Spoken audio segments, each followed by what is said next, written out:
what do we want to do this session? Well, this session we'd like to look at the most famous giant of them all, Goliath. And actually I'm being slightly deceptive here because the story of Goliath and David's battle with him is going to span this session and our final one as well in many ways. So if you're sitting here towards the end of the session thinking, but he missed the most important point, don't worry. We will return in due time. And we're going to spend this much time on David and Goliath and their battle. I think that's really appropriate. For while we're going to find that Goliath didn't leave a tangible legacy on the world like some of the other giants. We're going to look at Nimrod later on, who absolutely put a stamp on the planet and upon all of history. We'll see that. We're going to see that this man, he puts a different stamp on the world. Goliath's story is much more meaningful and important for you and for me than I think the story of the great rebel Nimrod. Now, just for kicks, because we can, I thought we'd start off with a quick look at Psalm 151. And for those of you rapidly flicking through the Psalms looking for Psalm 151 in your Bible, you will pretty quickly realize that you don't have that one. This is from the Septuagint. The Septuagint actually does have an 151st Psalm, and they note in it, this is what it says at the top of the Psalm: this Psalm is a genuine one of David, though supernumerary, composed when he fought in single combat with Goliath. Look, this Psalm is not recognized as canonical by either the Protestant translators of the Bible, or even included within many of the Catholic Bibles that were written. Although some of the Orthodox churches include this psalm, the Syriacs, the Coptics, the Eastern Orthodox, they all view this psalm as legitimate. Intriguingly, as we've said, the Septuagint has this psalm.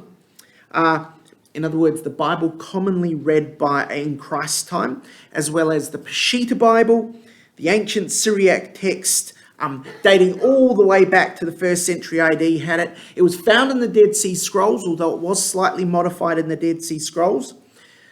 And all of that's interesting, but none of it proves that this actually should be in our Bible. And look, for me, the very fact that it has to emphasize at the top that this is really, truly a genuine one, please believe me that this psalm is real, probably means it's not, it shouldn't be included in our Bible. Nonetheless, there is a point here.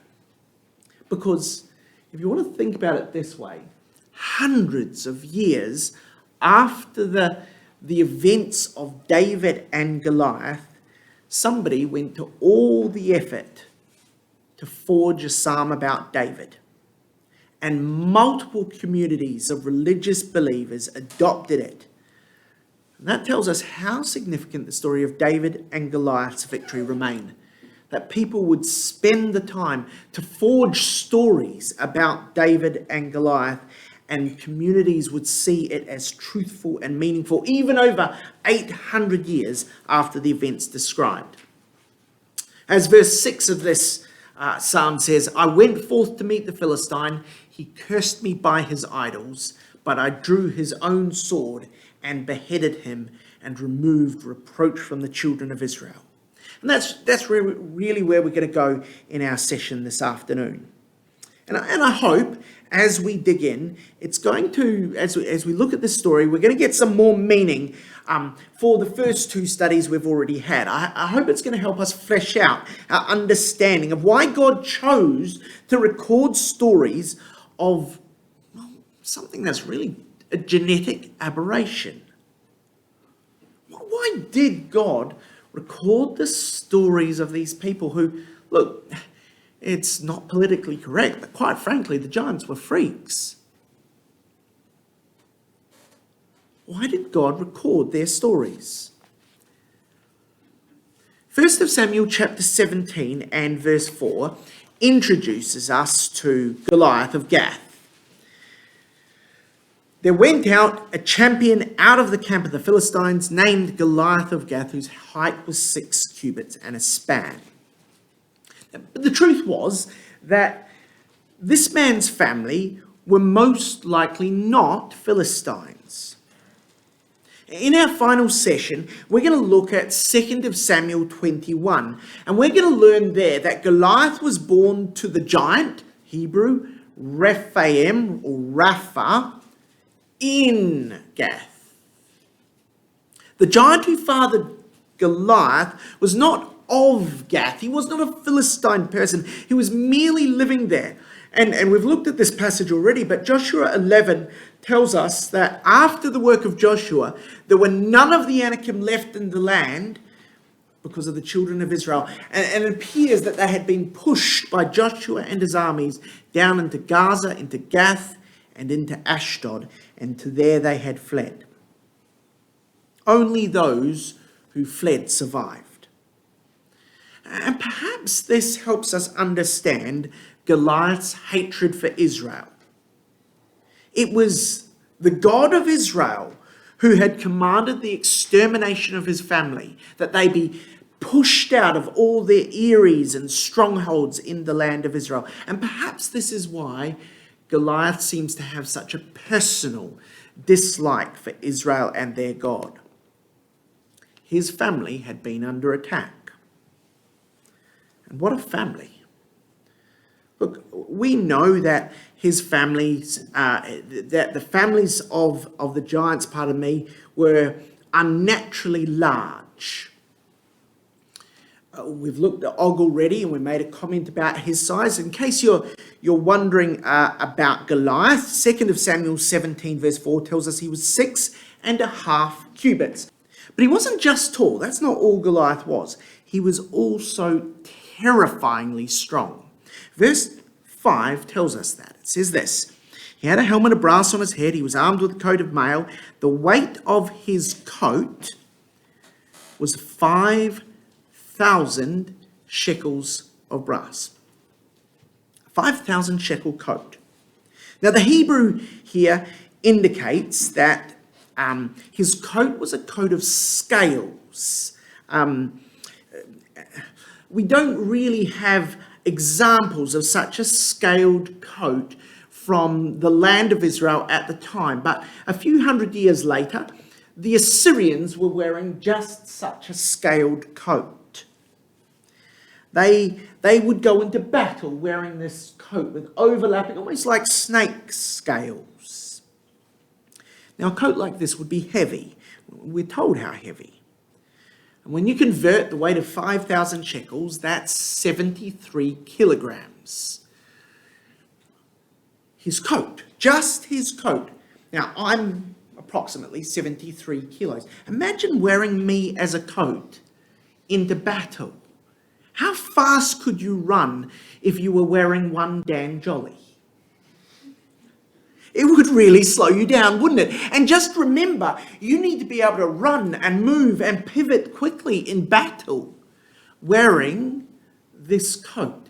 He must have been frighteningly strong. But he wasn't just tall and incredibly strong. His family had other quirks. We learn later on that he had a little brother with extra digits.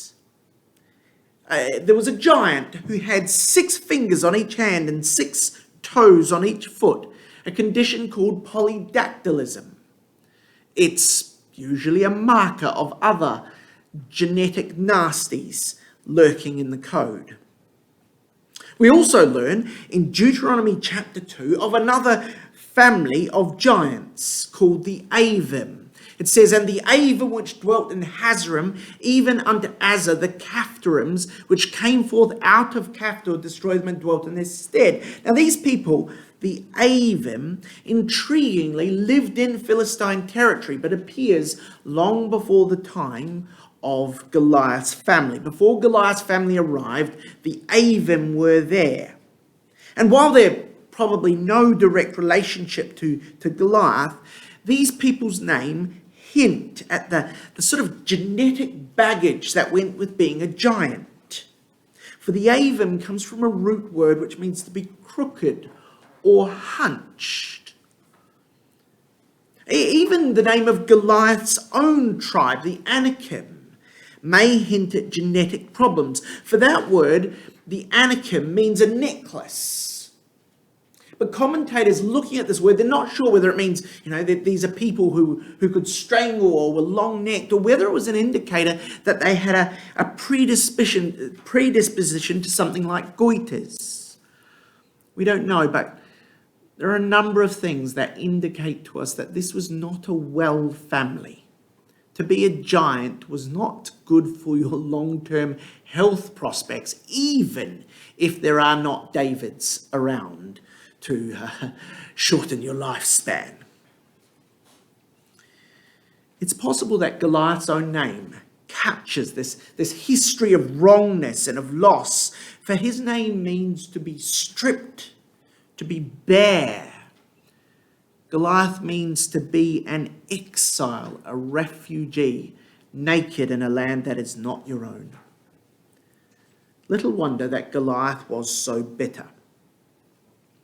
And in verse 1, we're given some very specific details of where this confrontation occurred in a place called Ephes-Dammim. And because it's after lunch, I thought what we'd do is we'd take a quick flight into Ephes-Dammim and familiarise ourselves with the surroundings before the battle. We're going to fly from Bethlehem up in the hill country of Judea.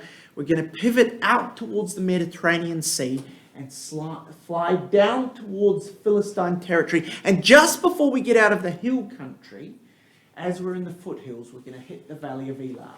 So up, pivoting out towards the Mediterranean Sea and flying down into the hills. And here we are in the Valley of Elah. And you can see it's a broad, open valley. It would have been very convenient for the Philistines with that freeway running right through it.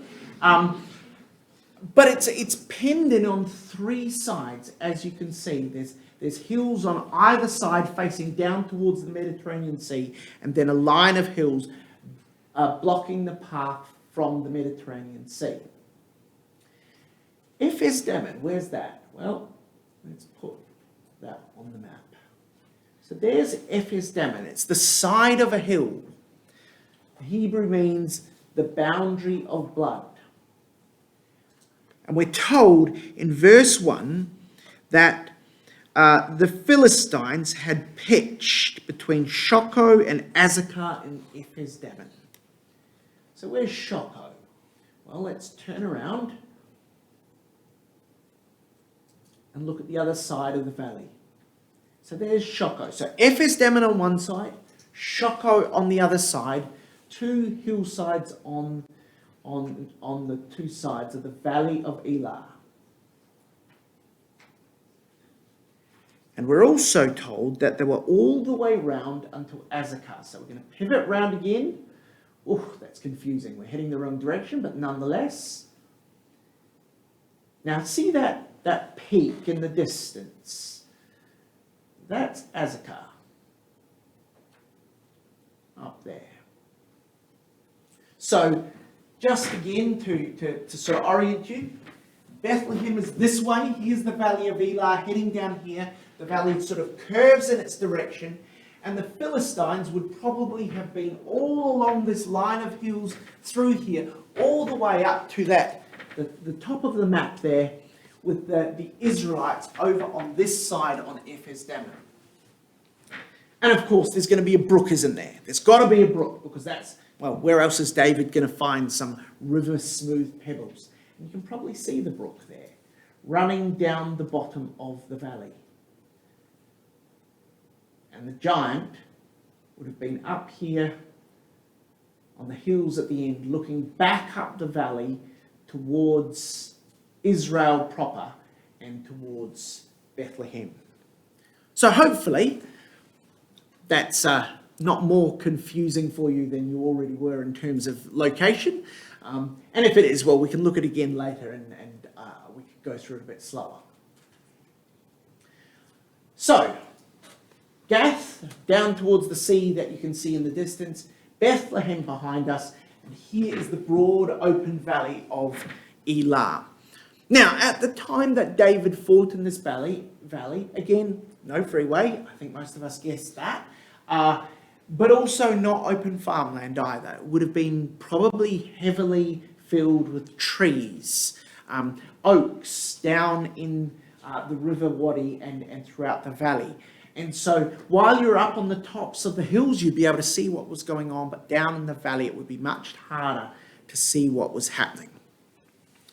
So they're going to fight down there near Ephes Dammim, the boundary of blood, as the Hebrew means, in this open valley. And in the bottom of the valley was a narrow gorge or a riverbed running down its middle, each opposing army on a hilltop. And the Philistines chose a unique way a unique strategy, if you like. A strategy that's actually culturally foreign to the Middle East.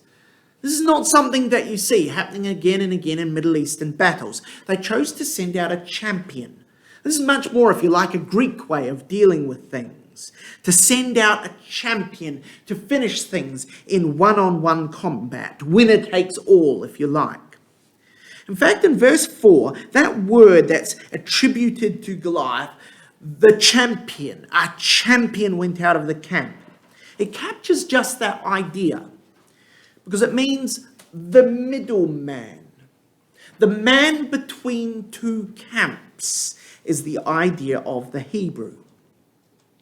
For this conflict was going to be negotiated by two champions, two men outside their own camps in the middle. Hopefully, some of you are thinking, outside the camp, that rings a bell. Follow that thread. That's worth thinking about.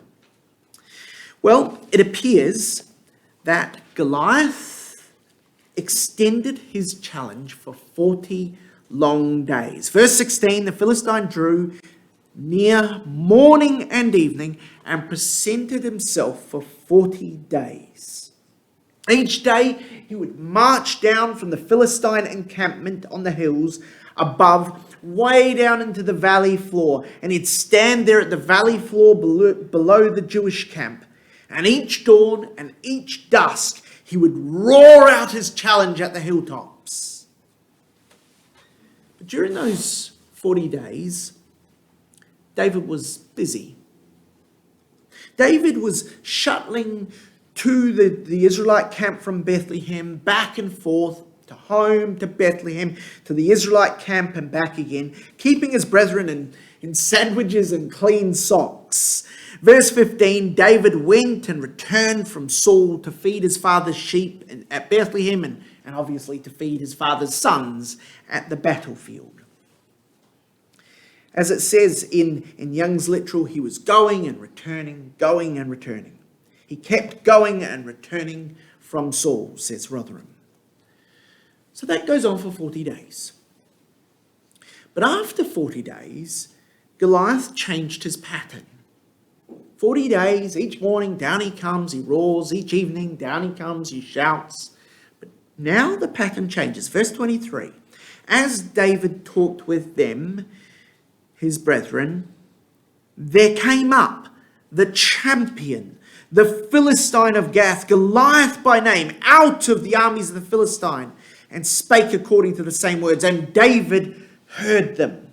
This time it's different. For Goliath screamed his challenge, not now at dawn or at dusk, times when David would have been away, because you see, for David, going and returning to Bethlehem each night, it's a 6-hour trip each way. So he could never have been on the battlefields at dawn and dusk. The Valley of Elah, he would only be there in the middle of the day, but now things have changed. And not only did Goliath change the time of his challenge on this occasion, but note what it says in verse 23. It says, he came up. Instead of now waiting in the valley floor, this time Goliath starts climbing up the sides of the valley towards Saul's camp. No wonder we read in verse 24 that all the men of Israel, when they saw the man, fled from him and was sore afraid. This is different. He's coming up towards them. Actually, the word in the Hebrew there for fled is much more evocative than just run away. It means to flit away or to vanish. It's not the act of just bolting, legging it away from trouble, so much as making yourself scarce. And you can imagine as Goliath's vast form begins lumbering up the hillside towards them, there's an entire encampment of Jews working very, very hard to blend into the surroundings. Picture it, I'm a palm tree. And so for the first time, this man, David, the man destined to fight this villainous giant, sees Goliath for himself. For the last 40 days, he's always just missed him. He's only heard the tone of terror and dread in his brothers' voices. But now as this giant for the first time lumbers up the slope, straight towards the center of the camp, towards Saul of Benjamin's pennanted tent, out there at the flank, amongst the cheap seats and the conscripts from Judah, David sees. We can follow his chain of thought. Verse 26,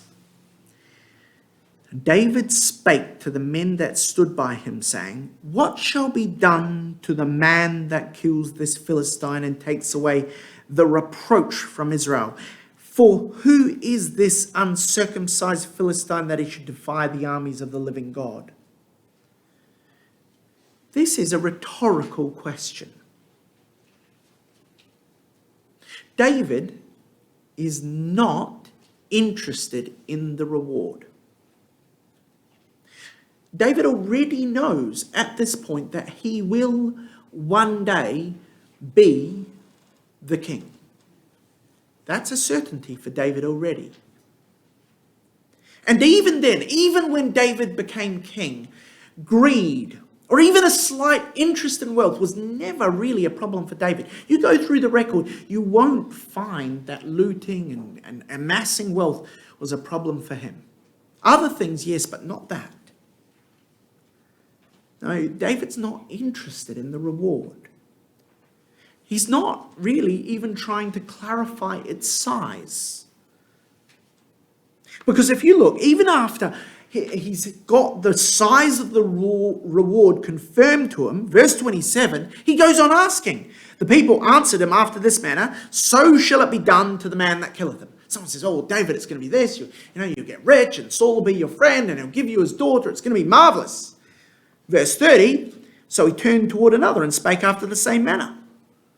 He goes and asks someone else. Does he think he's going to get a different reward from another person? Of course not. Do you see what's happening here? Verse 25, he's told of the reward. Verse 26, he asks what the reward is. Verse 30, he asks what the reward is. But he already knew the reward before he even asked the first time. You see, David's objective here is not information. He's not trying to discover anything new. What David's trying to achieve is something completely different. And I really want us to note the humility and the absence of pride in this. David assumes that somewhere else in this camp there will be a man of faith. There will be a man of greater faith than himself. A man who perhaps just needs a nudge, a gentle prod to get out there and to fight. And so he wanders the camp, loudly wondering what the reward will be, and yet phrasing it as a rhetorical question. What will the reward be for the man who kills this Philistine? Anyone? Anyone know? The one who removes Israel's shame? The one who frees us from this embarrassment? Seriously, isn't enough reward already to remove our national humiliation, everyone? Can you see what he's doing? He's trying to remind his countrymen of why they should be the one to stick up their hand. And we can clearly see that this is what his intended audience is because of what he says next. He effectively says, look, no reward is necessary. For this Philistine, he's a no one. He stands unprotected by the covenant. He's unconnected to hope by his uncircumcised state. And yet, despite this, he's reproached the battle line of the living God. We should be doing this for free. You know, the sort of person who would have been motivated by David's pitch here would be the sort of person who valued the covenant, who understood at an emotional level how circumcision freed him from the constraints of sin, freed him to serve God, to fight God's battles. This is the man David is seeking. He doesn't assume that he is the greatest, most spiritual man in the ecclesia. He assumes that somewhere here there is an older, wiser brother than himself, and he hunts for him with his words. And did you notice the other little detail that David added, almost like a hook, a lure to those who knew their Bibles? This man, this Philistine, has defied the armies of the living God. And with these two little words, the minds of many, many men of faith would flash back hundreds of years to the far side of Jordan, long ago, where Joshua encouraged the people and declared that the living God would drive out their enemies. Joshua said, "Hereby ye shall know that the living God is among you, and that he will without fail drive out before you the Canaanites, the Hittites, the Hivites, the Perizzites, the Girgashites, the Amorites, the Jebusites, the Goliathites." That last one's not there, is it? But nonetheless, the mind of faith would know the living God was the defender of faithful warriors. The living God who smashed Jericho. The living God who stopped the sun on the day of battle, who made Samson strong and Deborah wise, a God alive, a God who is the very source of life itself, its intrinsic essence, the fire fueling the universe as a whole. That God.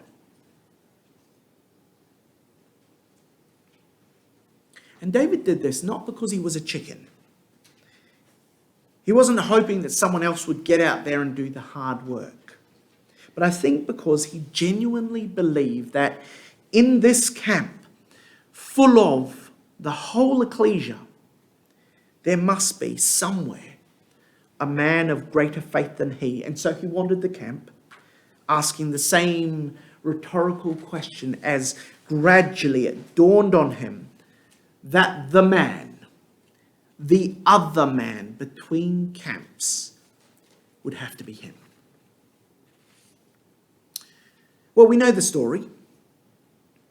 Saul hears of David's repeated questions, and after some initial qualms of conscience and half-hearted attempts to dissuade David from going into battle, Saul realizes that, well, this could be a really big win for him. David, you see, is a young man who's already publicly connected with Saul's court. He's already working within the court of Saul, and so he would be viewed as a sort of protege of Saul's. And he was willing. Why? He even insisted that he would fight Goliath. And you can almost see the cogs whirring in Saul's head as he offers David his armor and sword. For a second, you can imagine him wondering whether he should summon quickly the royal sign writer to come and paint a message on his armor. "This champion of Israel, proudly brought to you by Saul, established BC 1103. You see, if David, his man, his servant, fought in his armor, all would see that this was Saul's doing. And this was a win-win for Saul because, well, If David won, Saul made it possible. And if David lost, well, Saul had done everything possible, even giving his very own sword to David to help. But of course, on trying on that sword, David realized he was worse off with it on than it off. Clearly, unlike the pictures in Sunday school stories, David was no featherweight himself, as he could, within the realms of sensible possibility, wear the armour of the tallest man in Israel. You know, we picture in Sunday school him putting that armour on, and here's this 5-year-old, and you know, the armour's sort of buckled around his knees, obviously David was pretty big himself. This wasn't a silly thing to do. But he chose instead to go into battle in the lightest of possible armour, didn't he? Armed not with steel, but with faith. He descended the slope of the valley, and he found that creek bed winding, cutting through the valley's floor. And there, presumably masked by trees, he selected from its waters 5 smooth, river-cut pebbles before standing up, moving out from amongst the trees to face the approaching giant and his armour-bearer. Verse 41.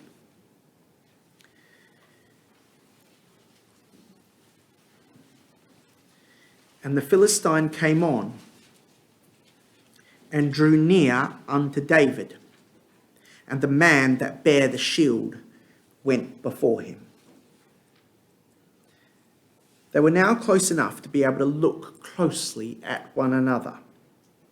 And when Goliath saw David's armament, a staff such as one would use to guide a sheep or to urge an unwilling donkey, and a leather sling, he was enraged, seeing in this choice of Israel's champion a deliberate insult. Verse 43, the Philistine said unto David, Am I a dog that you've come against me with staves?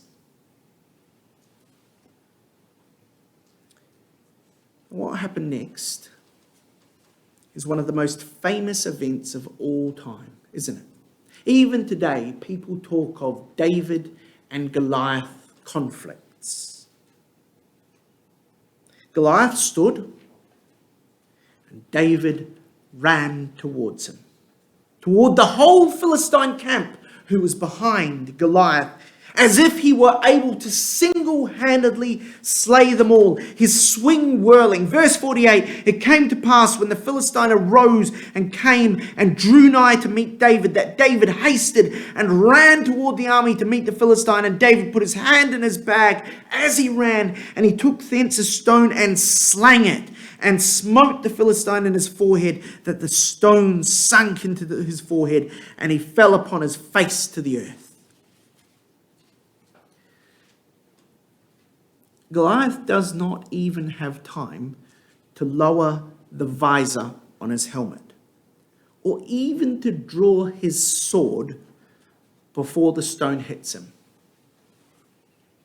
And that's it. He's dead before he hits the ground.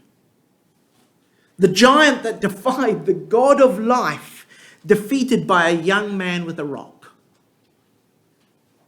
And in fact, the record emphasizes this point. Verse 49, as we saw, David slang the stone, smote the Philistine in his forehead, that the stone sunk into his forehead. He fell upon his face to the earth.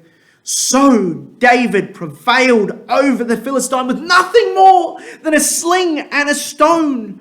Can you see the way it's sort of repeating the same thing? We already know it was a sling and a stone. We already know he's defeated the Philistine, but it says it again, this tone of shock and awe. Nothing more than a sling and a stone, and smote the Philistine and slew him. There was no sword in David's hand at the moment Goliath died. Can you see the amazement in the tone of the record? This was not a fair fight on any level. Size, training, experience, weapons, army. There were even two on Goliath's side and only one on David's. It was totally unfair on David's side. The man who had the living God behind him. And I want us to note that he ran towards this confrontation. Did you see that?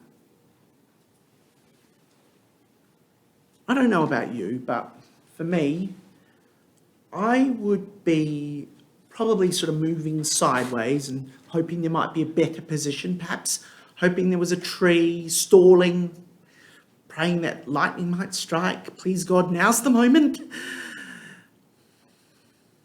But not David. There's a powerful sentence about this, about running. It goes like this: our love for God is shown by our hatred for the things that are against him. Our love for God is shown by our hatred for the things that are against him. Do we run to face our giants, armed by faith? Or do we stand at a safe distance and hope someone else will help out?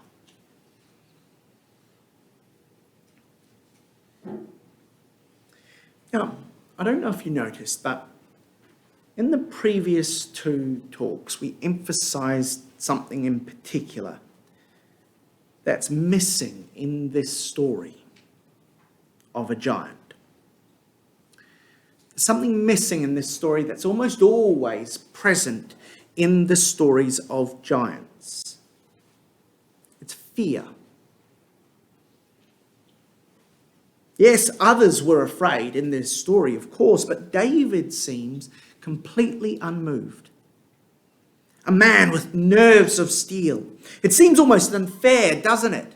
That he should be able to face giants almost casually. Oh, giants, no problem. I'll be down in 15 minutes. Just let me get things sorted. Well, as we said, this particular session is only part one. We're going to come back to this story of David and his giants in a later session. But I hope that we will see then that giants were just as much an issue for David as for any one of the faithful down through time. But to finish up this session, I want us to follow one little thread that helps us see just a glimpse of David's inner monologue as he descended down onto the valley floor that day. You see, back in verse 2, we were told that Saul and the men of Israel were gathered together and pitched by the Valley of Elah and set the battle in array against the Philistines.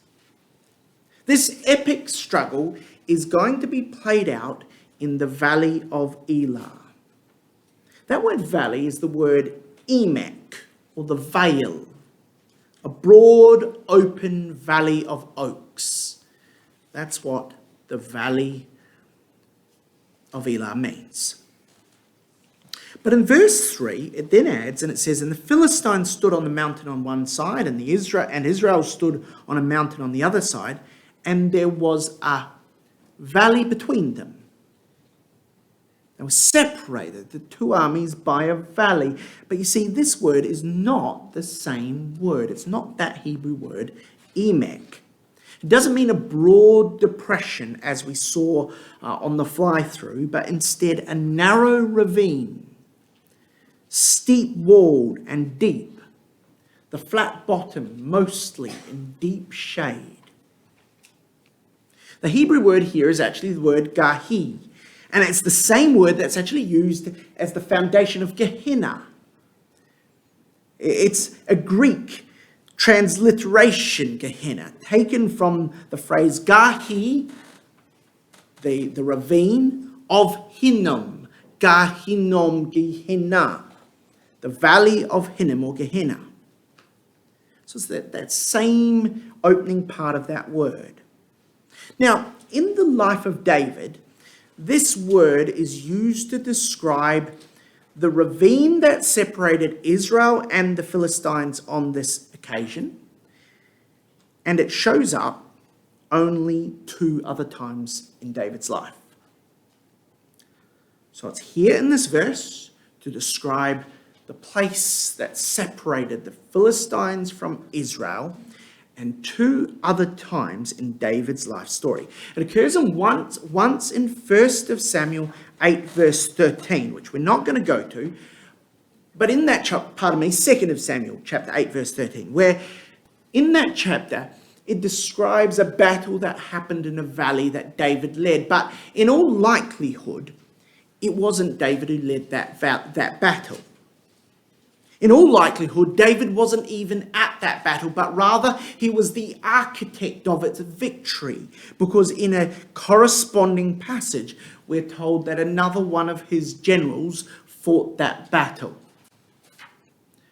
Which leaves us only one other occasion in the entire life of David in which the same word for valley is used. There's only one other passage in the very long history of David in which he faced a foe in a valley like this one. Let me show you where it is. Come across to Psalm 23.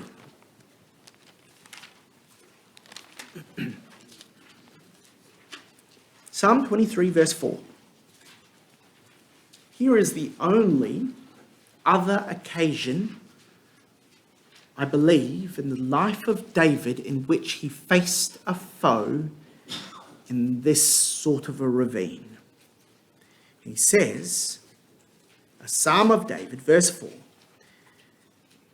"Yea, though I walk through the valley of the shadow of death, I will fear no evil, for thou art with me.